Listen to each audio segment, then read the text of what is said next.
Olá, eu sou a Vicky e essa é a Ju e nós somos do Falatório Pop. Sejam muito bem-vindos, esse é o nosso segundo vídeo e hoje a gente vai falar sobre Elvis, o filme.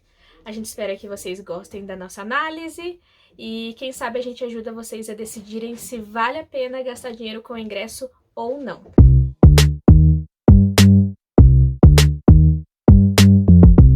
Então, gente, o filme que a gente tem aí, o Elvis, é um filme do Baz Luhrmann, que é um cineasta australiano, e ele já é famoso por muitas outras obras, muitos elementos do Moulin Rouge, as cores, o brilho, aquela coisa de espetáculo, a gente consegue ver isso em Elvis também, tá presente. O jogo de câmeras toda hora nos traz um elemento novo, uma descoberta nova. Por exemplo, no início do filme que a gente não consegue ver o rosto do Elvis e quando aparece pá no palco, assim, é tipo demais. Eu achei incrível a utilização disso. O Baz é uma pessoa que é, assim, bem sofisticada e conhecido por esse exagero mesmo. Então, ele produz, inclusive, também o Baz, ele revela talentos e continua utilizando esses talentos nas obras dele. Um exemplo é o Leonardo DiCaprio, que além de Great Gatsby, ele também estrelou o Romeu e Julieta, do Baz Luhrmann, de 1996, antes de Titanic. E a gente tem isso agora, de novo, com, né, a aparição do Austin Butler. Mas só pra fechar mesmo essa questão do ponto de vista, essa é a estética do Baz Luhrmann, é a assinatura perfeita dele, a gente pode ver em todos os momentos do filme com muita elegância, muito espetáculo, muito brilho, muita transição, figurinos incríveis, então tudo de Baz aí pra vocês. Então, gente, como a Jill falou, o Austin, ele é a grande revelação desse filme. Então, ele já tem uma certa bagagem, uma certa experiência, mas foram pequenas aparições. Elvis é o que tá lançando ele de fato pro mundo, que tá fazendo as pessoas conhecerem melhor o trabalho dele. Mas o Austin, ele não foi a primeira opção, a única opção para fazer Elvis. A gente também teve alguns outros nomes aí, inclusive uns nomes bem conhecidos, que foram cotados. Polêmica. Que foram cotados para esse papel. Então a gente vai ter aí também o Ansel Elgort, acho que todo mundo conhece, super famosíssimo. Tem também Aaron Taylor Johnson, esse eu não, confesso que eu não conheço muito bem do trabalho dele. Outra pessoa que também foi cotada foi o Miles Teller. E a gente também teve Harry Styles. Gente, Harry Styles quase foi o nosso Elvis. Se você for ver o filme, você vai ver que foi uma escolha perfeita. O Austin, ele doou muito de si mesmo e fez um trabalho grandiosíssimo. O longa também traz pra gente alguns outros nomes bem conhecidos da indústria. O primeiro deles é o Tom Hanks, que ele faz o antagonista e o narrador. Mas o grande destaque, né, uma das maiores e melhores coisas do filme é a atuação do Austin. Então, assim, até nos trejeitos, assim, nas cenas que ele tá parado, movimento de mão, olhar, tudo lembra muito bem o Elvis. Então, assim, ele brilhou muito no filme. Então, a gente espera que ele seja indicado a alguma categoria do Oscar ou de uma outra premiação relevante, porque tá merecido, muito merecido mesmo. E o filme, no final, ele acaba misturando, né, fazendo uma mixagem de cenas com o próprio Austin, interpretando o Elvis e do próprio Elvis. Então tem algumas cenas ali que tem uma mistura e a gente conversou que você demora a perceber, tipo, não, acabou, não é mais Austin, é o Elvis. Então, de tão bom que ficou o negócio. E um acerto muito grande também, que eu acho que trouxe uma carga emotiva muito grande pro filme, foi a questão deles terem colocado a última performance do Elvis, né, no último show dele, né, antes da morte, que foi The Unchained Melody.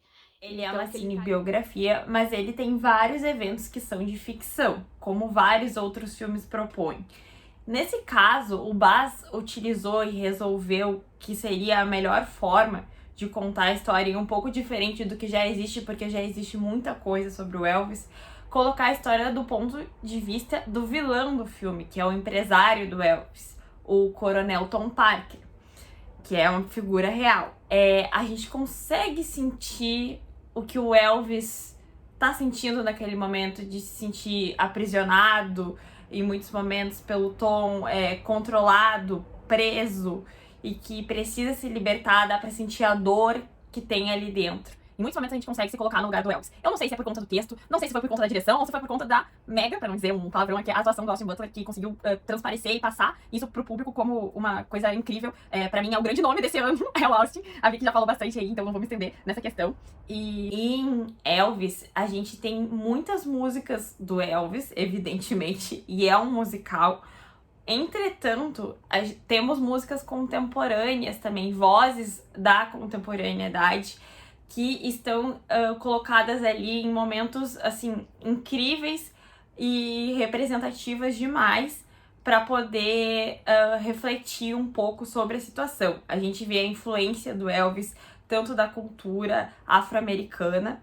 É colocado, inclusive, hip hop na voz. Apesar do hip hop não ser uma influência do Elvis, a gente sabe que o Elvis tem grande influência da música afro-americana, do R&B, do blues, do jazz.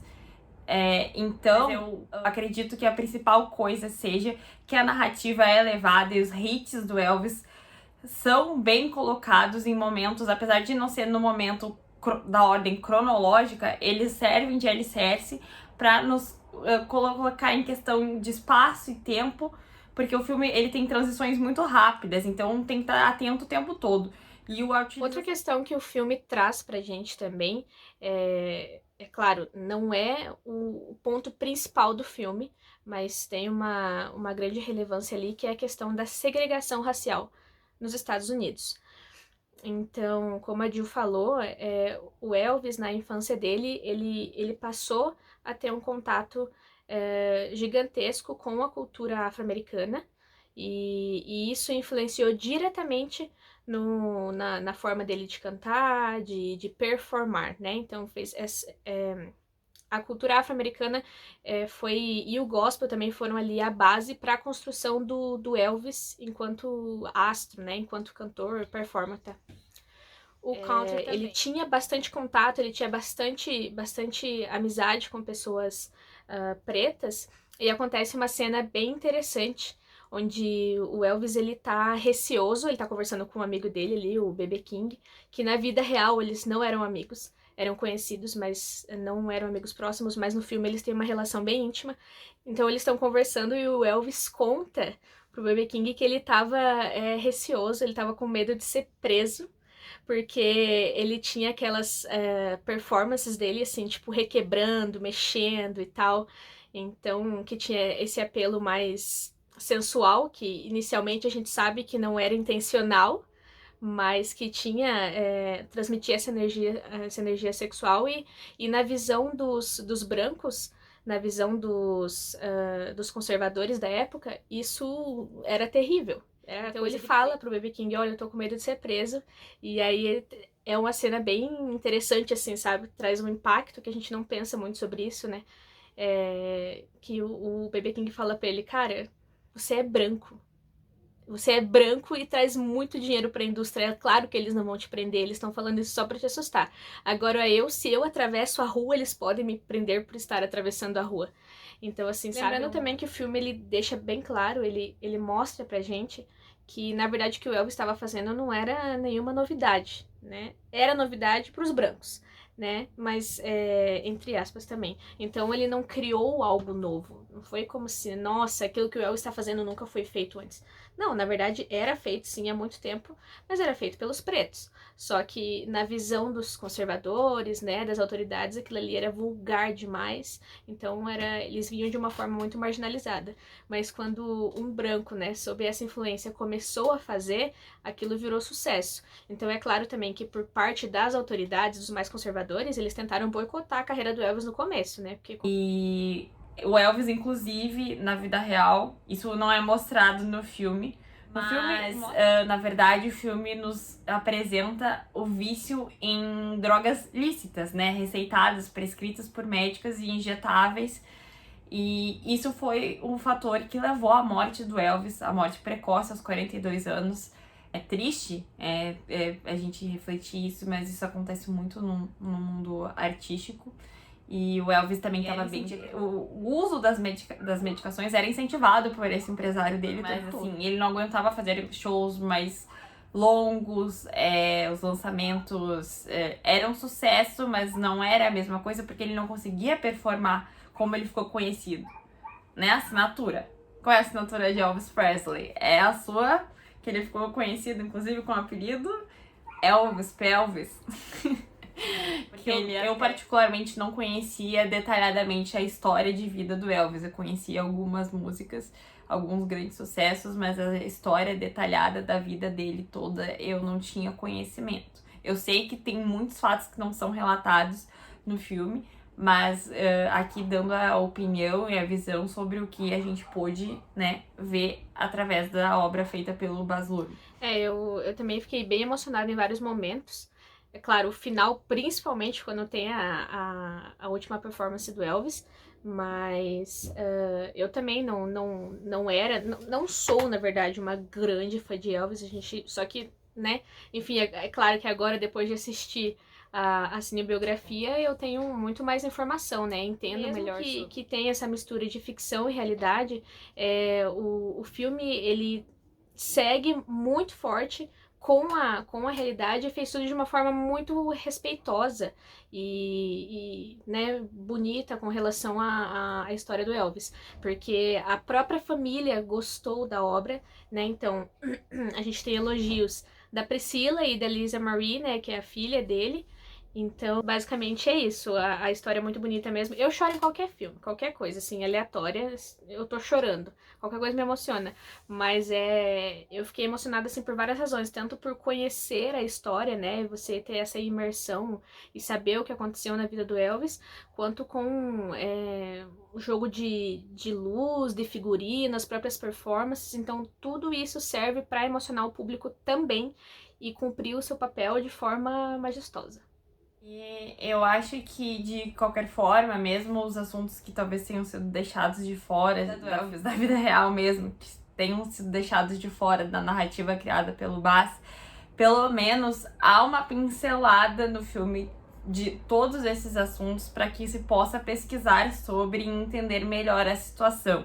Então gente, para finalizar, a gente vai dar a nossa nota aqui do que a gente achou. Eu sou bem suspeita para falar. Eu amo musicais, eu sou apaixonada por musicais. Eu gosto do estilo do Baz. Eu sei que tem gente que não gosta, mas eu adoro o estilo dele. E eu dou 9.5 pra esse filme, porque eu sou uma grande fã de musicais. Falou musical, na verdade falou pra mim e pra Julia, musical a gente já tá lá, né? Tipo, o que, onde, como assim? Vamos ver. Então, assim, a possibilidade de assistir uma cinebiografia aí também, que ao mesmo tempo é um musical, foi, assim, sensacional, me deixou muito feliz e foi uma experiência maravilhosa no cinema. Olha, eu vou dizer, eu fui no cinema bastante esse ano, acho que foi o ano que eu mais fui no cinema, e Elvis foi uma das melhores obras que eu vi esse ano. Eu vou dar uma nota 10, porque eu não tenho nada pra criticar do filme. E assim, o Austin, pra mim, ele elevou a qualidade do negócio, assim, tipo, num nível absurdo. Agora então é isso, gente. Muito obrigada pra quem assistiu o vídeo até o final e ficou aqui com a gente. Semana que vem tem mais assunto aqui no Falatório Pop. Curte o vídeo aqui, comenta, deixa teu comentário, que a gente vai adorar saber o que você achou desse filme também. Então, muito obrigada, grande beijo.